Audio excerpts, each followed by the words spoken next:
Thank all of you for coming. I want to announce an agreement and a proposal to be submitted to the legislature that gives us the unique opportunity to create ongoing money to improve roads in Arkansas without any additional taxes on everyday Arkansans, and most importantly, according to all the evidence, will not increase anybody's natural gas bill. It doesn't mean your natural gas bills won't go up, as all of ours do, because the price of natural gas goes up. But the tax has no effect on the price of natural gas, as evidenced by even people in the industry who have been reported through the media as saying that with or without a severance tax in Arkansas, the price of gas is unaffected by that. I think most of you have had a handout, or hopefully you're receiving a handout. The rate would be 5%. And those periods of exploration incentives would be 3 years for high-cost areas, 2 years for non-high-cost areas to incentivize exploration there as well. The high-cost areas would also have the opportunity to apply for up to an additional 12 months if they could prove to DF&A that they had a particularly low-performing well that didn't pay out within that 36-month. This is comparable to, and I think favorable to, some of our sister states. The amount of money that would be generated has also been handed out to you, and these are conservative estimates. Those of you that know me know that we like to budget conservatively, and these estimates are based on $8 gas. Today, it's really, in terms of the way the formula is used, around $9, and appears to be going up all the time. It's $10, but you have to subtract roughly $1 to get to the wellhead price. So even at $8 gas, in 2009, it's $57 million and some change. 2010, it's $73.6 million. 2011, it's $85.8 million.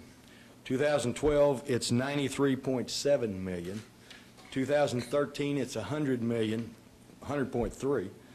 2014, it's 101.4.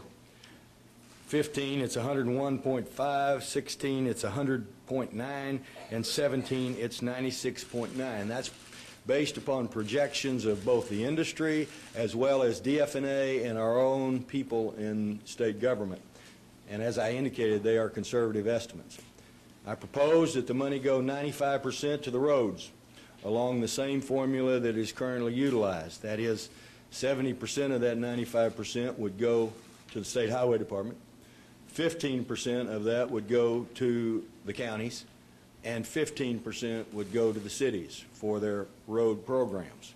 The other 5% would go to general revenue, in large part to make up for the losses of the current severance tax that goes to general revenue, because you're removing that and replacing it with this.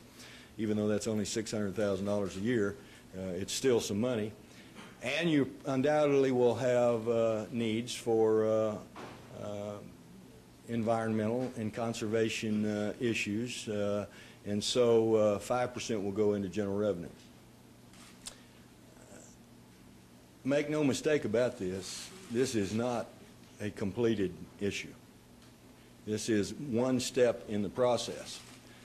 It is the policy-making body of this state that will decide whether this is done legislatively.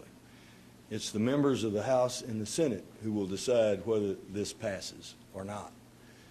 Now, they deserve time to analyze the proposal. They deserve the opportunity to be able to see it in writing and make up their own minds on what they believe is good public policy for the state. I hope you will give them a few days, because by its very nature, they have not been involved in all of these details. And they have not been involved for a lot of reasons, not the least of which is they are almost like our board of directors. The legislature is in effect the board of directors, and I'm almost like the CEO. And you put together a plan and you take it to the board of directors for their approval, modification, or rejection, and that's what we'll do.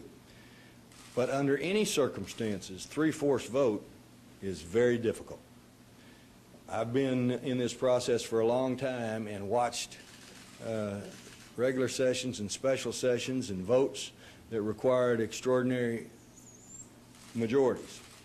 And I can tell you that it is no easy matter to get 3/4 of both houses on virtually anything.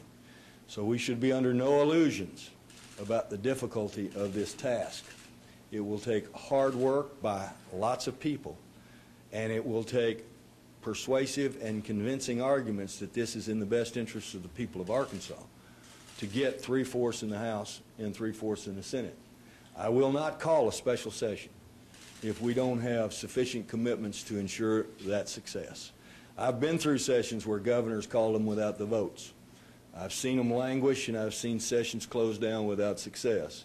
It's not in the best interest of the legislature to do that. It's not in my best interest to do that. And most importantly, it's not in the best interest of the people of Arkansas to do that. It's a waste of time and money. And so if we don't have the votes, we won't call it. I'm not bashful about telling you where the votes are. We'll start calling roll calls after we distribute the salient information to the members of the General Assembly and give them time to peruse it. Many of them already know, based upon just personal conversations or based upon what they've read, but they do deserve the opportunity to be able to reflect on this. And if we'll give them a few days and let them think about it and reflect on it, then we'll start roll calling and see where we are. And if the votes are there, we'll call it. If it's not, we won't.